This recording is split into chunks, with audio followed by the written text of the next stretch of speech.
Hello again, everybody. This is the second tutorial in my series for an RPG game. Now, the first one was all about the inventory, and we covered everything from the items to the collection of the item to the inventory and selling the item. And the next part I'm going to add, I'm going to do it with you guys, is the enemies. I'll just come in here and make something really quick. Let's say we have a red enemy. That's our enemy. And we want to call it enemy sprite.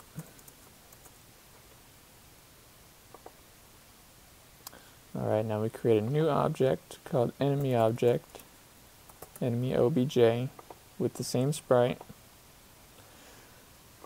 And the first thing we do is give it health. So typically you can call it enemy health or whatever. I call everything in my games my health, and typically I'd set it to 100. Now one next thing for our enemy to die is if my health is less than 1, it destroys itself. Alright. So I don't really like to draw how much health. Instead, I do something that I learned. Let's make this 2 by 10. And I go in here and just kind of make it green. This is typical health color. Just a green linear sprite. And what this is going to do is draw that sprite depending on how much health he has. So we draw sprite stretched at the position. Alright, let's call it health SPR, subimage 0, at the position X and Y minus, let's call it 20. Width is going to be my health, and let's call it my health over 3 so it's not too long, and the height will be 10. Now I just need to go in here and label this health sprite, and I'll add it to my room, get rid of a few of these objects.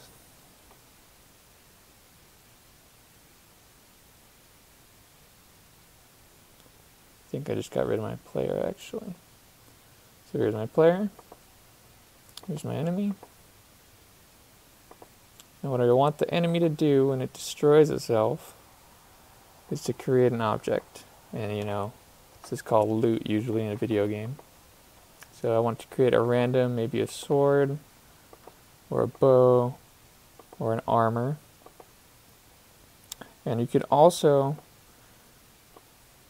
do something that increases the gold, so it gives you gold when you kill it. So for all objects, inventory, because that's where our gold value is declared, gold plus equals irandom range between 1 and 10 gold.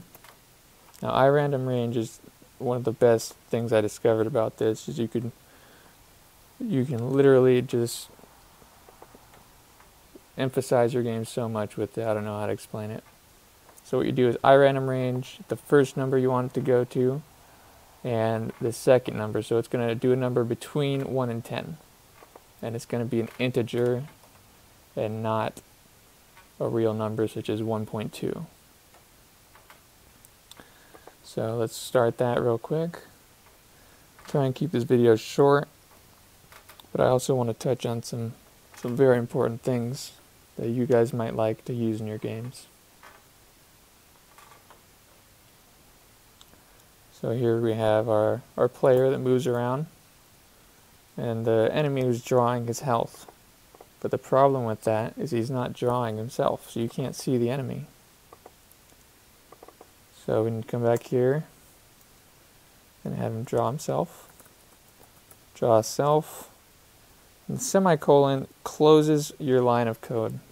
These are not necessary, but important to know when it's ending, such as if you say, if my health, you don't want to put a line like that because that'll end that code. So he's drawing himself now so you can see him. And we don't have any way to kill him.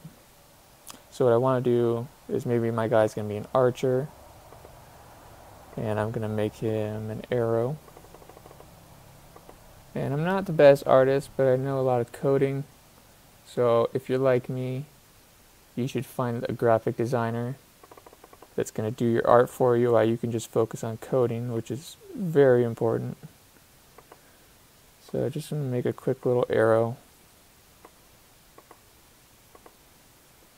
Alright. I don't like getting too detailed because I'm not that good. Alright, so there's our arrow. We're going to call this arrow sprite. Arrow, SPR is an acronym for sprite. Now we need to create our arrow object. Arrow OBJ, sprite arrow SPR. Now in the draw, you have to do this to make it look somewhat presentable. Image angle, meaning the angle of it, is equivalent to its direction. So if it's flying left, it's going to point left. If it's flying down, it points down. And then we want it to draw self.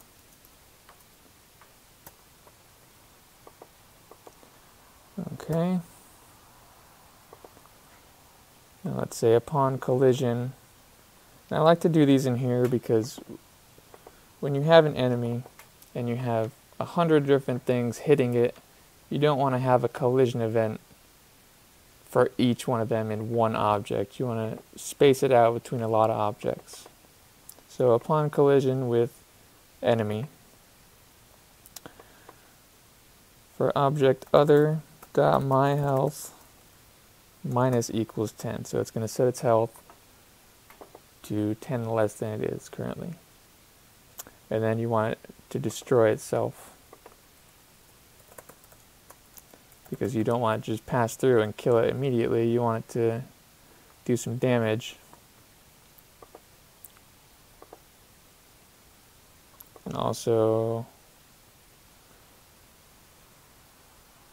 alright, so in the player, when you press the space key press space, create instance of object, arrow object, relative to itself. Alright, now I'm going to center this because it'll look weird if it's coming out of his head. Now one last thing I want to do is in here, upon create, you can have anything, but typically I would just do move towards point, mouse X, mouse Y, so it's going to move towards wherever your mouse is pointing at a speed of whatever you want it to be. Alright, so we'll see if this works right now. So what's going to happen is we have our enemy, we have it drawing its health, we have the arrow object, and we have the player who shoots the arrows. Now we might encounter an error, let's hope not. So here's our guy, shoots arrows towards the mouse. We shoot the guy, loses 10 health, and you can see it visually. Now when it destroyed itself, it created the object, but I can see it up here in the corner, so I didn't add the relativeness to it. So it added the object, and now we have our bow. So let's say that's a bow it dropped by the enemy. When we destroy itself, it has to create it relative to 0, 0, and not at the position 0, 0. Okay. So now we know that's going to work. We'll go in here, add a few more enemies. And also make a view. Now views are very important in an RPG game because you don't want to see the whole screen and what's going on outside of your player's camera. So let's make this, I don't know, 400 by 400. And I like it to jump right to the player. 400 by 400. And it's going to follow the player. And it is visible when the room starts. So here's our view.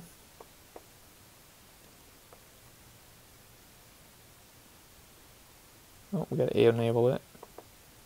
And there we are. There's our view. It's going to follow the player. So you won't just see everything on the screen. Alright. So we've got that. Now, I like to just add in for effect when it collides with this guy. There's a cool thing right here that draws an effect. And usually I might do a smoke that looks like, blood or something. Relative to 0, 0 above objects. Make it small so it's not too big. You could do anything. You could make a firework. So this is a really cool action in your game because it adds some color to it. Alright, so this thing is going to create a random object. And it's also going to increase the value of our gold variable when it dies. So I hope you guys are with me so far. If not, I can answer any questions you have in the link. So now it shows our view following the player. Enemies aren't really doing much right now, but they will. Alright, so we got an armor right there. This guy dropped a bow.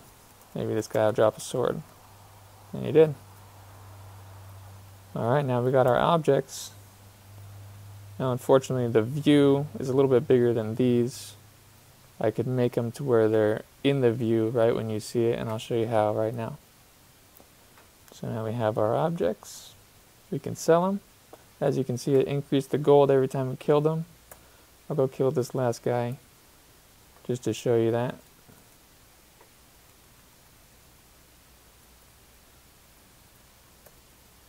Alright, so it was at 116, it's at 123. It's random. And when we sell it, it's sold. Increases gold. Now, this is super simple, but I think it adds a lot of dynamic to your game. So let's see, one more. What was I going to do? That's right, I was going to make this jump to, not to a specific position, but in the view, so it's going to follow the view. So instead of x equals that, we do view, x view plus, I'm sorry, not right there. So x equals view, x view, plus, I don't want to make it that far, plus, let's make it 50. And the y will do view, y view, plus, I guess, maybe 100. Otherwise it jumps off the screen. Now we'll do the same for the shop object.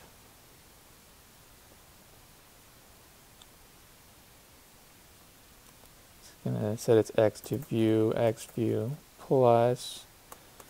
Now we have to do a little bit of math. Our inventory sprite's 200 wide.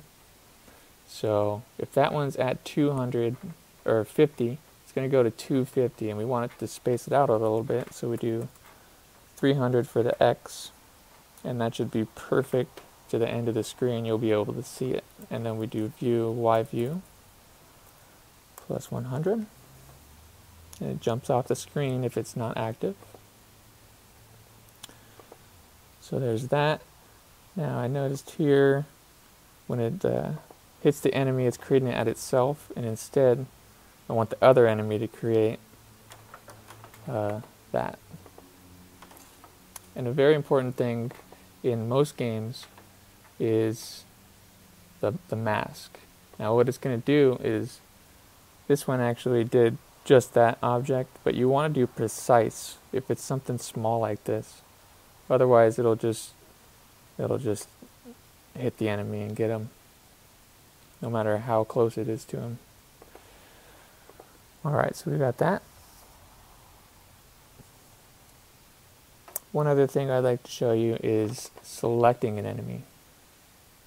And honestly, this should be apparent, because if we create multiple enemies, you want it just to have all these variables, and then you can go in and say, you know, the boss's health is 1000, not 100. So in here, we do selected equals false, left pressed.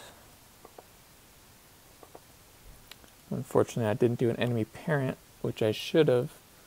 We'll just do enemy obj.selected equals false, and this instance is selected equals true. So it's going to select this one and deselect the others. Now when it is selected, we do if selected equals true.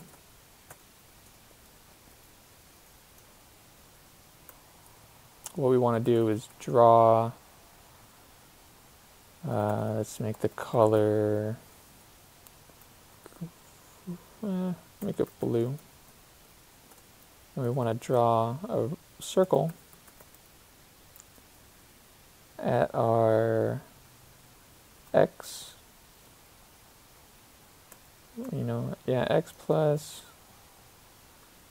let's call it 16. Sorry, I'm having some issues here. And y plus 40. Radius, we'll call it 20. And it's going to be an outline. Actually, no, we'll make it not outline. So as you can see down here, it helps you and tells you what you need in your variable thing. So outlined is false, so it's going to be a full filled circle that's blue. Now when we press it, it's going to select it, and you'll see that. Before I start it, I guess I'll just start it. I think we've covered a lot of interesting topics. And if you have anything else you'd like to see, I'd be happy to teach you some other aspects of it. So we got this, we got our inventory that now jumps to here. And I guess we didn't make our view big enough to see it.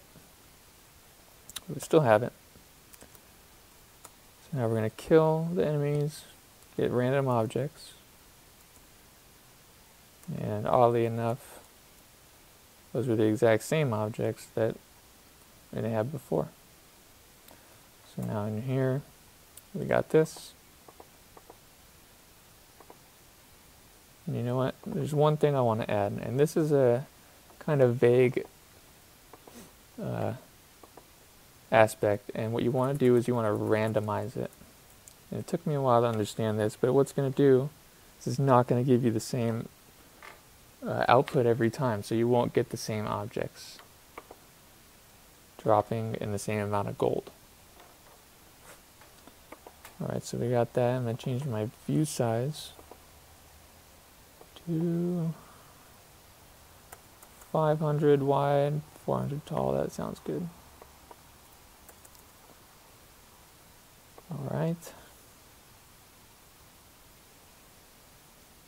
So if you guys have any questions, I will happily answer them. And if you'd like to see anything else, I would gladly help you. Alright. So, quickly I'm just going to go over the player's health. Now what I'll do is do the same thing I did with the enemy and call it my health equals 100. And I'm going to do something kind of cool, is damage equals 10. Now, I can't show you guys how to increase his damage just yet because I haven't made his equipment. And I'll do that in the next video to where you can actually equip items.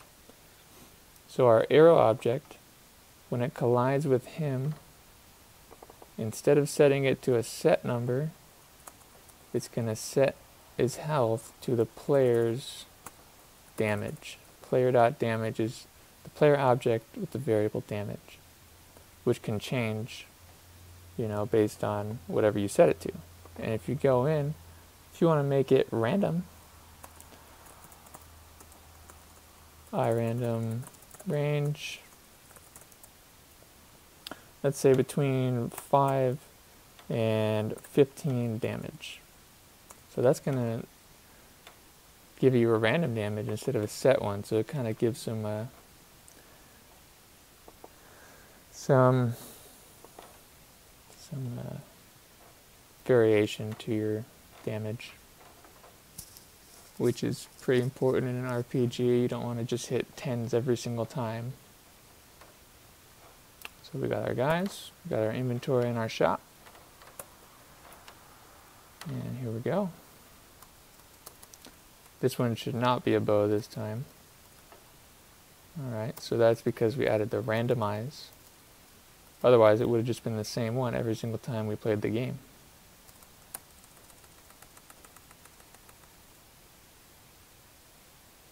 Alright, so what I want to show you is, even though we created the random damage, it was only in the create event.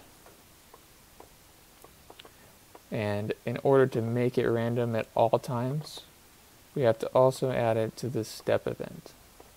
So we're going to copy that code for the damage.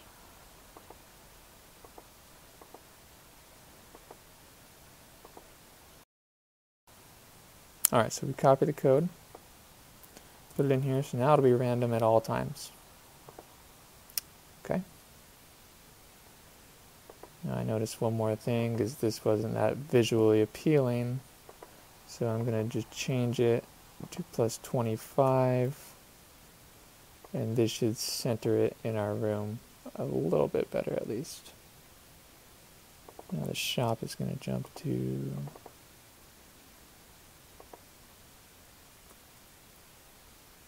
275. Alright, so I hope you guys are getting something from this.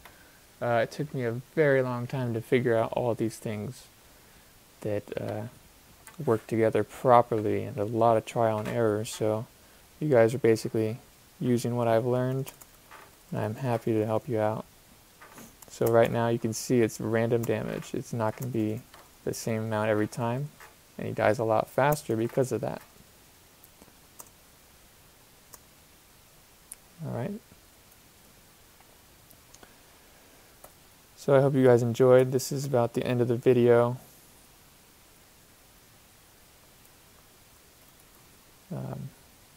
If you guys have any comments, suggestions, criticisms, if you guys want to just make fun of me, I'm all for that, because I probably make fun of myself. Alright,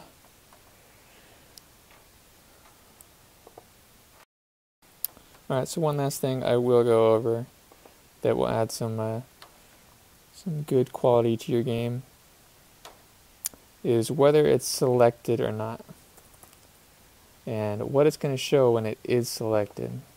So for that, I'm just going to come in here, make something really quick that's opaque, and you see this in a lot of games like WoW or Diablo.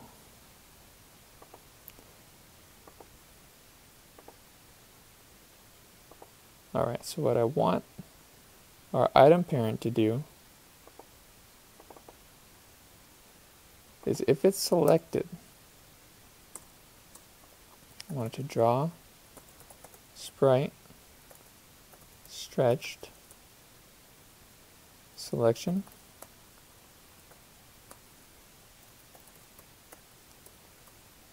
at the position, I guess we could kind of center it on itself. So maybe x minus 100, y plus 40, and a width of 200. Now that's a little bit big. I might just do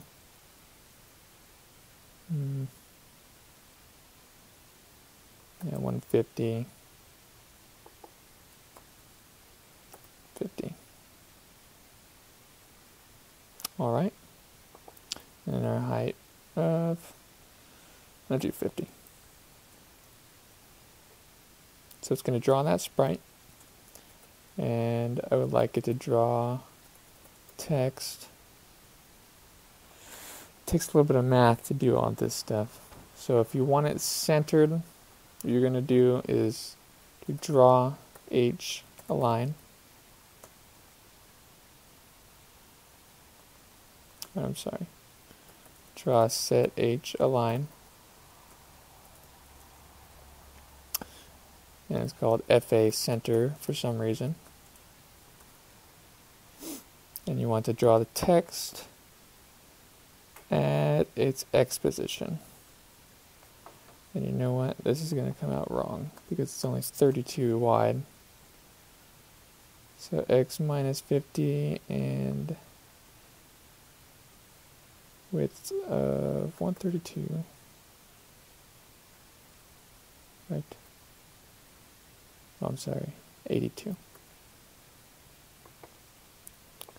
Now draw the text at X, Y plus 50.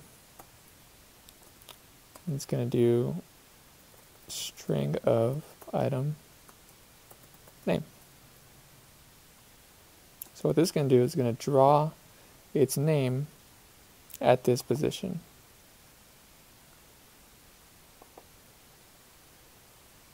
Oh, I'm sorry, I forgot a parentheses there. So there's your code. Copy it, put it in there. Now one thing I need to do is come in here and change the name of this. So its name is going to be Steel Short Sword.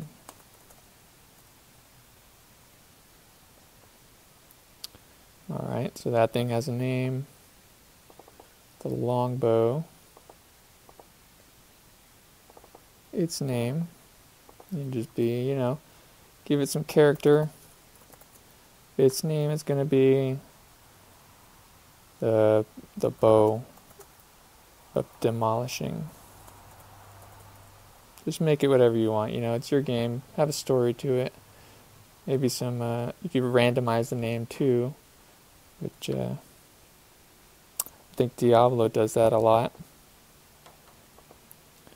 Now upon create, it's item name equals the blessed body of doom. Now we're going to hit a problem here, is it's going to go off our selection. So there we go, that's its name. It's going to draw that, and you have to have the inherited event for the create, or you're going to run into a lot of problems. So I'm hoping this works first try. I've made a lot of games with this aspect. And I hope you guys are getting something from this once again. I know it's a long video, but it's definitely worth your time. So in the create event, it hit an error for some reason. And I was probably just going too fast and didn't, you know, oh, I didn't put a quote. There you go. You're going to run into a lot of errors making games, and you better get used to it. But, you know, as time goes, you'll figure out how to avoid them, which is very key in being a game developer. So to get our items, we got to kill the guys. My mouse is getting stuck. Alright.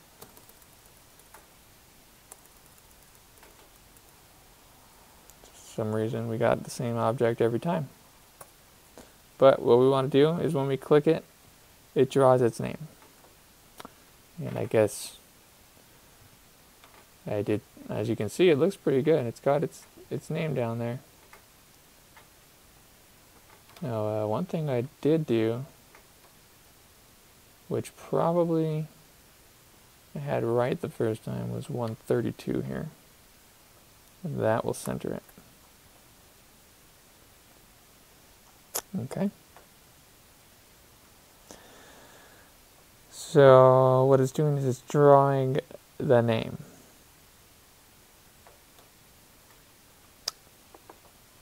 Now,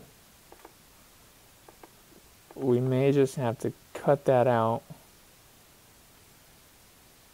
completely and add it into each object. And sometimes you have to do that, otherwise it'll get the wrong string. Or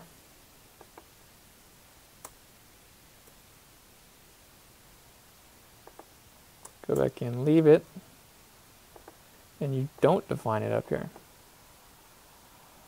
And that's okay. I mean, typically you won't hit an error because it'll pick up the name from the actual object itself if it has the variable item name in it.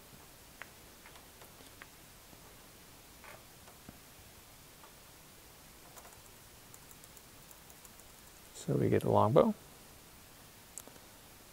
There it is, and it's drawing its name right there. Now the text is a little bit off, but it did draw it, and we didn't have to define it in the parent itself, only in the object. So I hope that you guys liked this video. It took a little bit of time for me to put it together, but you know, here it is. World of Warcraft style inventory in about an hour or less. And you also have a shop. You got enemies who draw their health that, you know, just kind of sit there and take the damage. Don't really attack you back. But in my next video, I'll put that together for you and show you some cool effects you can do as far as skills and talent trees and such. So, thank you guys for watching, and you know, good luck making your game.